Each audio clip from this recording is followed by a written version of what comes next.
Shri Ganesha Sharada Gurubhyo Namaha Ramaya Ramabhadraya Ramachandraya Vedasi Raghunathaya Nathaya Sitaya Pataye Namaha. Welcome to all for this session on Ramayana to chapter 42 of Bala Kanda. In the previous chapter, we have seen the Sagara's intention to perform the yajna. However, the Yagnashva, the horse to be sacrificed into that yajna, it was stolen by someone who took it to the hermitage of Kapila and tied it there, while Sagara sent 60,000 sons in search of that Yagnashva, and they dig the earth, they excavated the earth, finally reached the spot where the horse was found. They thought that Maharshi Kapila was the one who had stolen, and when they tried to charge on him, he immediately burned all of them into ashes. And then later, at the instruction of his grandfather, Anshuman went down to the same place and recovered the horse.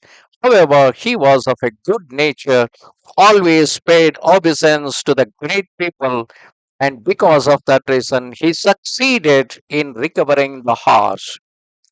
But then Garuda, who came there, he told him the only way his uncles will be able to get a place in heaven is if their ashes are immersed in the Ganga. And at that time, Ganga was still flowing only in the heaven and not on the material mortal world where the humans are living as it is happening today.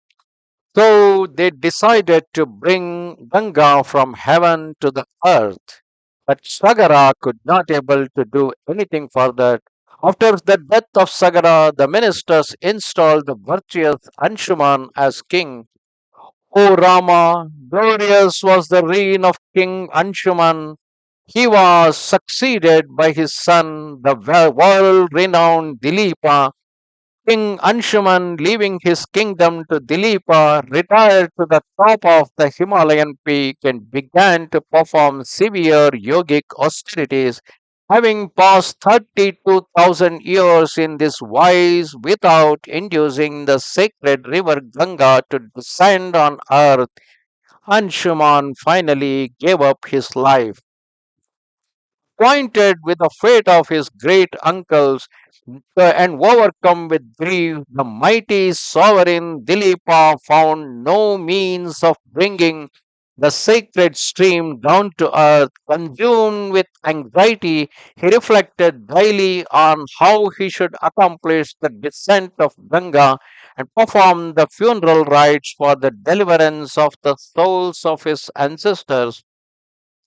The righteous and illustrious King Dilipa, constantly engaged in these reflections, was then blessed with the birth of a virtuous son, Bhagiratha.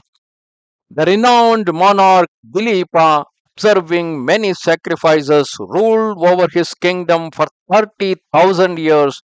His thoughts were ever devoted to the deliverance of the souls of his forebears until, stricken with disease, he was claimed by death.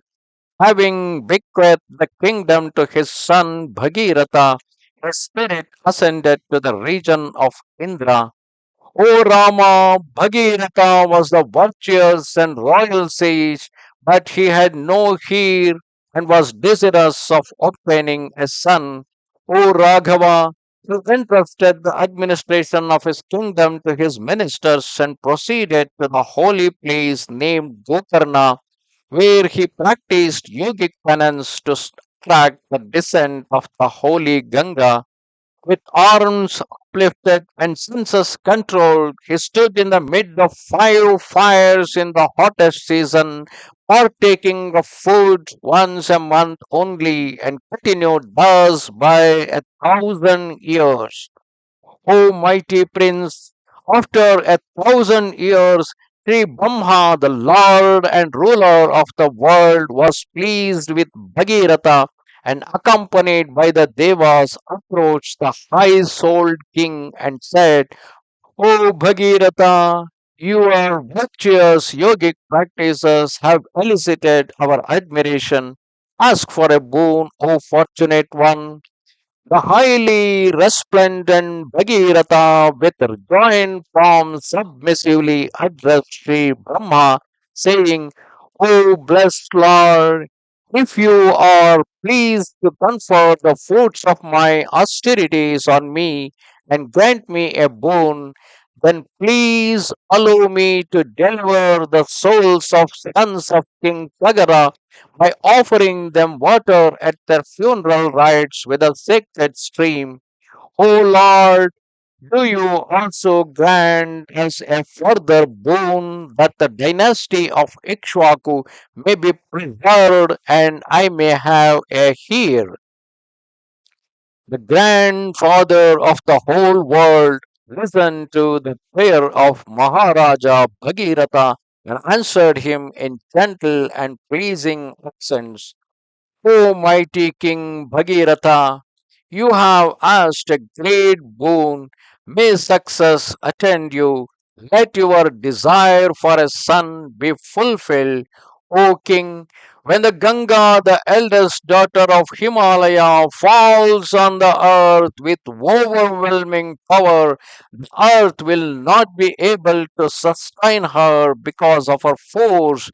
None but the Lord Shiva only can accomplish this. Having uttered these words to King Bhagiratha and having spoken to Sri Ganga also, Sri Brahma returned with the gods to his own region. Thus ended for chapter 42 of Bala Kanda in Ramayana.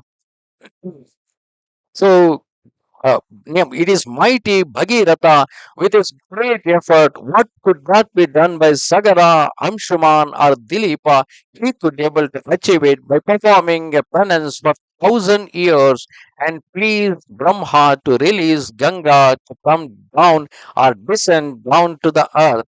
However, if Ganga descended with all her force, the whole species on earth would have been washed away.